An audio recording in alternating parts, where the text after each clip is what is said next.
기각의 이유가 아주 기가 막힙니다. 개인회생 개시 신청이 성실하지 아니한 때에 해당함이 명백함.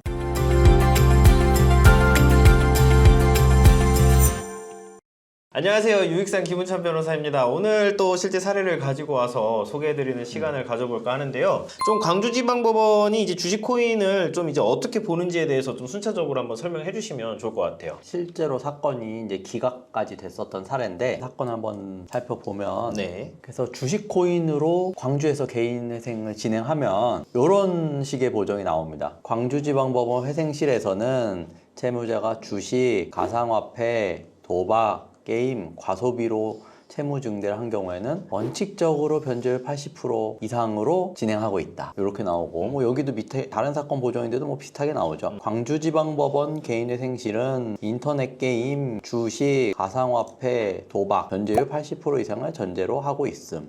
변제율 80% 못 맞추면 사건 통과 안 해줄 거야. 약간 이런 의미를 익히죠. 항상 그 모든 사건들이 이런 식으로 보정이 나와서 어느 법원에서도 변제율을 미리 정해놓고 그렇죠. 이거 이상 맞춰라 라고 하는 게 없잖아요. 광주를 없죠, 제외하고는. 없죠. 네. 특히나 어떤 이유로 채무가 증대됐는지를 정해놓고 80% 이렇게 못 박아버리면 사실 법에서는 최저 변제율을 하한선을 이미 정해놓고 있고 그걸 그렇죠. 넘어서고 일정 요건들을 갖추면은 인가될 수 있는 요건으로 갖춰놨는데 임의대로 자기네가 80%를 갖춰놓는 건 사실 말이 안 되잖아요. 그래서 제가 이게 법적 근거가 도대체 있는 거냐, 어떤 근거에 의해서 이걸 80%를 맞춰놓느냐 라고 해서 제가 일단 정보공개 청구를 한번 해봤습니다. 광주지방법원에. 네네. 네, 작년에 8월 1일 날 광주지방법원 정보공개를 청구했습니다. 예. 주식, 뭐 코인, 도박 뭐 이런 경우 80% 진행하고 있는데 이에 대한 근거를 공개해 주시기 바랍니다. 청구를 했더니 네. 광주지방법원에서 회신이 왔습니다. 네, 여기서 회신하기 싫었겠어요. 네. 뭐 귀하의 청구 취지는 재판장 및 회생법원의 감독을 받는 회생위원이 정보에 대해 청구하는 취지로 보입니다. 그런데 변제율 80% 이렇게 맞추라는 이 내용은 결과적으로 우리 법원이 보유 관리하고 있지 아니하는 정보임을 알려드립니다.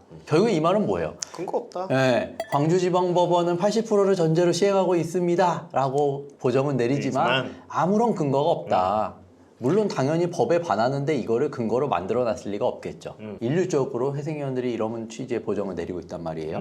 내가 광주지방법원 파산부 실무준칙까지도 구해가지고 혹시라도 해서 그렇죠. 이 개인회생에 관한 이 조항들에 실무준칙에도 있을까 했는데 전혀 없었습니다. 네. 당연히 이제 어떻게 사건이 진행됐을지는 감이 오시죠. 그러죠.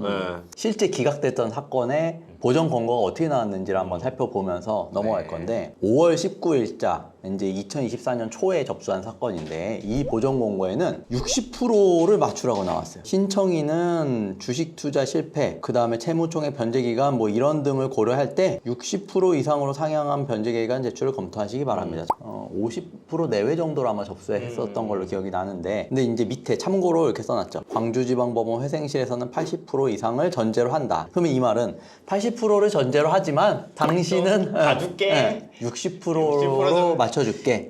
뭐 저희가 접수할 때도 변제율 50% 내외고 큰 차이가 안 났기 때문에 채무자분께서도 사건이 빨리 그냥 통과됐으면 좋겠다. 그렇죠. 사실 라고, 채무 네. 입장에서는 그렇죠. 계속 불안정한 지위에 놓여있기보다는 그래서 일단 60%를 맞춰서 냈습니다. 그래서 이제 특별한 이유가 없으면 개시 결정이 나겠구나. 뭐 그랬으면 좋았겠죠. 근데 이게 웬걸? 7월 4일날 보정고가 다시 나왔는데 얘는 80%를 맞추라는 거예요. 여기 보면은 뭐 개인회생제도의 취지가 어쩌고저쩌고 써놓고 광주지방법원은 변제율 80% 이상으로 상향하고 있는 점을 고려할 때 변제율이 매우 낮습니다. 그래서 생계비도 최대한 낮추어서 변제 계획안을 제출해라. 그러니까 변제율 80% 맞춰봐라.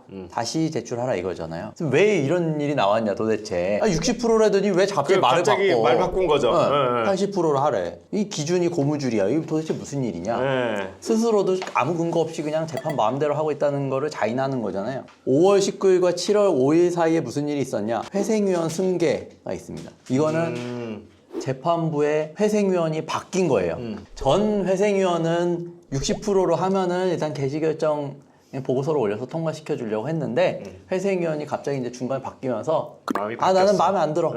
일단 80% 넘어간 거예요. 이렇게 보정 권고 이때 다시 내린 건데 그래서 다퉜어요 저희가. 네. 이거 아니, 말- 다투어야죠. 말이 안 되잖아요, 사실. 그리고 정보공개 청구도 했잖아. 니네가 법적 근거 없다며 스스로. 법적 근거도 없는 보정을 뭐 내냐. 네. 이거는 못 받아들이고 네. 아무런 법리적인 근거도 없다. 그랬더니 기각 결정을 내렸는데 이제 뭐 기각 결정의 이유는 이렇습니다. 굳이 이제 판사 누구 뭐 장모 씨 이렇게 써놨잖아요. 무책임하고 어떤 판사로서의 자격이 없는 사람이 이거는 이기 유 변호사님 때문에. 개인의 의견이긴 네. 입니다. 예. 근데 뭐 예. 제가 좀 찾아보니까 네. 뭐 우수법관으로 선정되신 적도 있고 한 것 아, 같은데 그래요? 그러니까 결국에는 그냥 안 보고 회생위원이 써준 대로 그냥 자기 그대로. 이름만 붙인 그렇죠, 거겠죠. 사실. 기각의 이유가 아주 기가 막힙니다. 2024년 2월 1일자 신청서상 채권자 목록에서 알 수 있듯이 2018년부터 21년까지 단기간에 채무가 집중된 사실. 8, 그렇죠. 9, 10, 11. 이게 단기간인가? 단기간에 채무가 집중됐대 어쨌든. 예. 그 다음에 2018년부터 21년까지 손실금이 1억 4천만 원에 이른 사실. 여기 또 뭐 손실 발생한 이후 23년 상반기 하반기까지 채무가 집중된 사실. 뭐 이거를 봤을 때 개인회생 개시 신청이 성실하지 아니한 때에 해당함이 명백함. 과연 명백합니까? 이게 판사로서의 자질 없는 거 아니에요 사실? 이 내용만 놓고 보더라도 그죠. 궁색하죠. 그죠. 그래서 기각했어요. 지금 손실금 1억 4천인데 이거 벌고 손실내고 할 텐데 그거 감안 안 하고 그냥 총 손실금 잡은 거 아니에요? 가만 안 하고 네. 더군다나 총 채무에서 이게 차지하는 비율이 얼마인지 돌려막기 하는데 사용된 금원도인데 이런 부분들도 하나도 고려를 안 했어요. 어이없는 기각 결정에는 이제 즉시항고로 대응해야 된다. 이거는 어이없는 뭐 기각 즉시항고, 결정에는 네. 즉시항고로 즉시항고로 이제 혼을 대응. 내줘야 된다. 해서 네. 즉시항고의 주요 내용은 뭐 2018년 3월 15일부터 6월 4년 동안 8천만 원 정도다. 그런데 전체 채무 2억 5천 중에 32%가량이다. 마찬가지로 2023년도에 집중됐다고 했는데 이 금액은 이제 1억 2천 정도로 전체 채무의 한 47%다. 그리고 특히나 이때 발생한 채무는 대부분은 기존 대출금 상환이나 돌려막기로 사용됐는데 이게 단기간에 채무가 집중된 거냐. 그리고 집중됐다 하더라도 성실하지 않은 경우로 볼 수는 없겠죠. 그렇죠. 그래서 특히 기각결정문에서는 이게 단기간으로 볼 수 있을지도 굉장히 의문이고 해당 기간 발생 채무액이 얼마냐, 총 채무 중 비중은 또 어떻냐, 그리고 채무 사용처는 어떻냐 이런 부분들을 하나하나 따져서 봐야 되는데 이런 거에 대한 구체적 이유 설시도 없이 사실상 사건 기각의 이유를 그냥 억지로 끼워 맞춘 거다. 답정너다, 답정너. 대법원 판례에도 이제 명백히 반한다. 뭐가 있었냐? 대법원 판례 이제 두 개 간단히 소개시켜드리면 단기간에 소득 수준을 넘는 주식과 선물 투자를 한 데서 재정 파탄이 비롯되었다는 사정만으로는 부당한 목적으로 개인회생 신청하였다고 단정하기 어렵다. 따라서 성실하지 아니한 때에 해당한다고 판단한 원심 판결을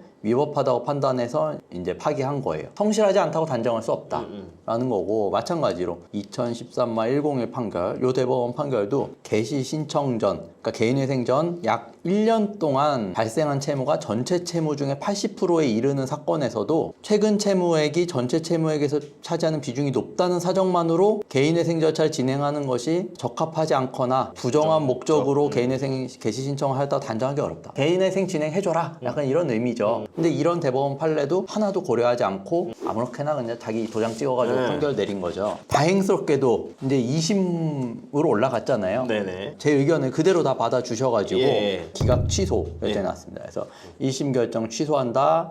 다시 1심 법원을 이제 법원으로 환송한다. 환송한다. 사건을 돌려보내는 거죠. 1심으로. 논리를 보면 개인회생제도 취지를 보면 단기간 내에 과도한 주식 투자를 한 것만으로는 효과만을 목적으로 하는 부당한 목적으로 신청하였다고 보기 어렵다. 이 기록에 의하면 이러면서 아까 제가 주장한 내용들을 이제 일부 인용하면서 설치를 했군요. 이 사건 직전에 의도적으로 채무를 급격하게 증가시킴으로써 절차를 남용한 것으로 볼 수도 없다. 오히려 채무자는 재정 파탄의 원인이나 경위를 구체적으로 밝히고 있고 보정 공고에 따라서 변제 계획안을 작성하여 적극적으로 임하고 있다. 1심 결정은 잘못됐다라고 해서 다시 파기환송이 됐습니다. 어떻게 됐냐? 원래 저희가 2024년 5월 19일자 보정 공고에서는 그렇죠. 60% 맞춰라고 맞춰라. 했잖아요. 60%. 원금의 60%를 갚는, 그러니까 한 달에 254만 원씩 60개월로 이렇게 해서 60%를 갚는 변제 계획안을 냈는데 80% 올리라고 했다가 안 따르고 기각됐잖아요. 그렇죠. 저는 원칙으로 다시 돌아가서 60%도 근거 없으니까 그렇죠, 사실. 49%로 냈거든요. 예. 근데 2025년 6월 5일자로 1년 걸렸네, 1년. 원금 49%, 월 변제금 300만 원이긴 한데 41개월로 해서 변제율도 다시 낮아졌어요. 원래대로 갔으면 그냥 60%로 그냥 깔끔하게 사건 끝났으면 서로 해피했을 그렇죠. 텐데 네. 아무 근거도 없는 거 갖고서 들이대가지고 사건 기각시키고 오히려 10% 시간들, 잃었죠. 잃죠. 예. 시간 또 오래 걸리고 찜 네. 빠지고 변호사님 합리적 의심이긴 한데 변호사님 정보공개 청구에서 기각시킨 건 아닐까요? 뭐 그럴 수도 있죠. 이게 시기적으로 보게 되면은 그 정보공개 청구하신 때가 2024년 8월이고 보정 80% 나온 게 7월 4일. 네. 이거 정보공개 청구하셔서 미포인 것 같으신데요? 근데 그렇게 보기에는 무리가 있는 게 네.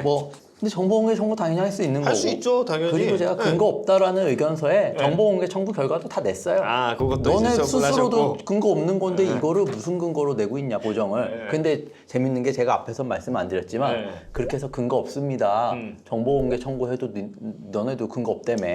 그렇게 해서 이제 보정서를 냈더니 그 이후에 이제 바로 기각이 나온 게 아니라 네.